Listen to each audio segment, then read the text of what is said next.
बच्चों हिंदी शिक्षण की ऑनलाइन श्रृंखला में एक बार फिर से आपका स्वागत है। बच्चों, पिछली वीडियो में हमने रहीम के दोहे शुरू किए थे, तो इसी कड़ी को आगे बढ़ाते हुए आज हम छठा दोहा शुरू करेंगे। धनी रहीम जल पंक को लघु जिए पियत अघाए, उददी बड़ाई कौन है जगत पियासो जाए। बेटा, धनी होता है धन्य, पंख कीचड़, लघु जीय छोटे से जीव या छोटे छोटे कीट पतंगे, अघाए प्यासा, उदधि समुद्र या सागर, बड़ाई महानता, पियासो प्यासा। तो इसका भावार्थ सुनेंगे। कवि रहीम कहते हैं कि कीचड़ का वह जल धन्य है जिसे छोटे छोटे जीव पीकर तृप्त हो जाते हैं, और समुद्र का जल इतना अधिक होने पर भी वह किसी की प्यास नहीं बुझा पाता। संसार के प्राणी समुद्र के पास जाकर भी प्यासे रह जाते हैं, लेकिन वह तालाब का कीचड़ का पानी धन्य है जिसमें बहुत सारे छोटे छोटे कीट रहकर भी वह अपनी प्यास बुझाते हैं। कवि का आशय है कि जो व्यक्ति किसी के काम आए वही महान होता है। बेटा, सातवां दोहा है। नाद रिझि तन देत मृग, नरधन हेत समेत, तेरहीम पशु से अधिक, रिजेहु कछु न देत।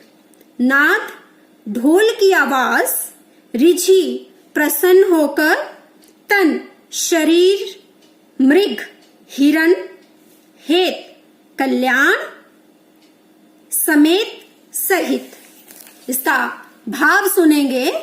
कवि रहीम कहते हैं, जिस प्रकार ढोल की स्वर लहरी को सुनकर हिरण अपने प्राण तक न्यौछावर कर देता है, क्योंकि जो हिरण है उसे ढोल की आवाज बहुत पसंद होती है, उसी प्रकार किसी व्यक्ति की कला पर मुग्ध होकर मनुष्य उसकी कल्याण कामना करते हुए प्रेम पूर्वक धन अर्पित कर देता है।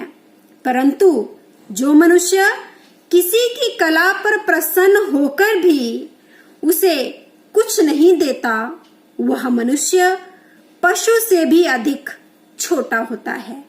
कवि के कहने का तात्पर्य है कि मनुष्य को कला की कद्र करनी चाहिए। आठवां दोहा है। बिगड़ी बात बने नहीं, लाख करो किन कोय, रहीमन फाटे दूध को, मथे न माखन होए। बिगड़ी हुई, करो किन कोय, कोई कुछ भी क्यों ना करे, फाटे फटे हुए, मथे मथना।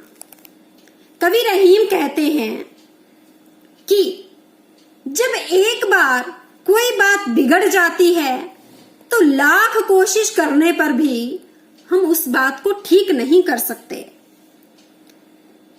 जिस तरह एक बार दूध के फट जाने पर हम जितनी मर्जी कोशिश कर लें, उसे जितना मर्जी मथ लें, उससे हम माखन नहीं निकाल सकते।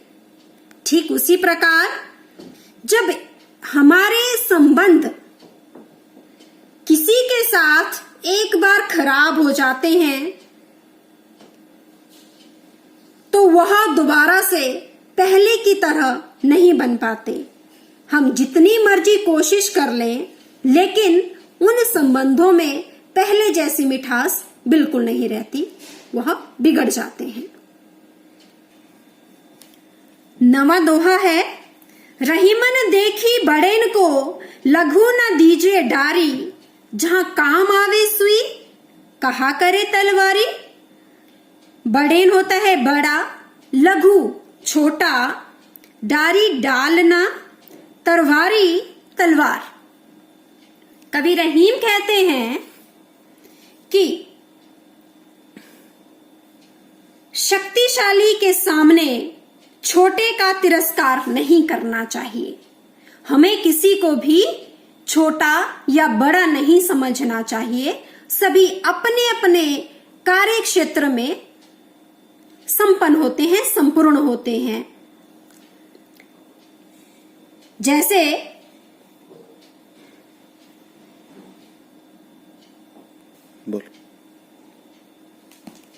जैसे एक बड़ी तलवार मार काट का काम कर सकती है, वह सिलने का काम नहीं कर सकती, और एक छोटी सुई सिलने का काम कर सकती है, वह मार काट का काम नहीं कर सकती।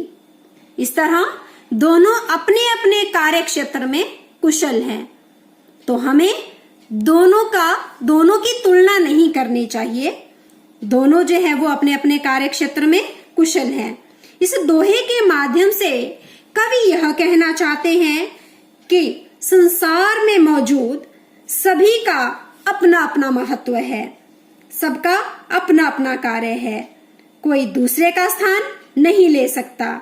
इसलिए हमें सभी का कार्यों का सम्मान करना चाहिए। 10वां दोहा है, रहीमन निज संपत्ति बिना को न विपत्ति सहाय, बिनु पानी ज्यों जलज को नहीं रवि सके बचाए। निज अपनी, विपत्ति संकट, सहाय सहायक, जलज कमल, रवि सूर्य। कवि रहीम कहते हैं अपनी संपत्ति, किसी भी विपत्ति का सामना, अपनी संपत्ति के बिना किसी भी विपत्ति का सामना नहीं किया जा सकता। अर्थात किसी भी प्रकार की जब विपत्ति मनुष्य पर आती है तो उसकी अपनी संपत्ति ही काम आती है। जैसे बिना पानी वाले कमल को अन्य अनेक कोशिशों के बाद भी सूर्य बचा नहीं सकता। कवि का आशय है कि यदि कमल का आधार पानी ही नहीं रहेगा तो सूर्य उसकी रक्षा किस प्रकार करेगा। ठीक उसी प्रकार बिना अपनी संपत्ति वाला व्यक्ति अपने संकट को सहने के योग्य नहीं होता। अपनी संपत्ति का होना बहुत ही आवश्यक होता है। अंतिम दोहा है, रहीमन पानी राखिए बिनु पानी सब सून, पानी गए ना उबरे मोती मानुष चून। पानी सम्मान और जल को यहाँ लिया गया है, सम्मान और जल को। सून सूना व्यर्थ, मानुष मनुष्य, उबरे उबरना, चून आटा। कवि रहीम कहते हैं, इस दोहे के माध्यम से कवि रहीम कहना चाहते हैं कि पानी का अत्यधिक महत्व होता है, उसके बिना कुछ भी करना संभव नहीं है, सब कुछ व्यर्थ है। कवि ने यहाँ पानी शब्द का प्रयोग 3 संदर्भों में किया है। पहला मोती, दूसरा मनुष्य और तीसरा चून। चून मतलब आटा। कवि का कहना है कि पानी के बिना मोती में चमक नहीं आती, जब पानी होगा तभी मोती में चमक आएगी, उसके बिना उसकी कोई वैल्यू नहीं है, उसका कोई मूल्य नहीं है। क्योंकि जितना चमकीला मोती होता है उतना उसकी कीमत लगती है, इसीलिए उसकी चमक जो है वो पानी से आती है। तो पानी के बिना मोती का मूल्य भी नहीं लगाया जा सकता। और दूसरा है मनुष्य। मनुष्य का जीवन जो है वो पानी के बिना जो है वो संभव नहीं है। बिना पानी के मनुष्य जीवन नहीं रह सकता। और तीसरा संदर्भ है यहाँ पर रहीम ने बताया है चून। चून मतलब आटा। आटे का भी पानी के बिना कोई आधार नहीं है।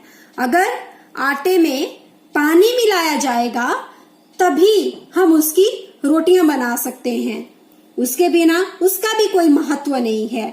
इसीलिए कवि ने पानी के महिमा का बखान करते हुए उसके महत्व को अलग अलग संदर्भों में प्रस्तुत किया है।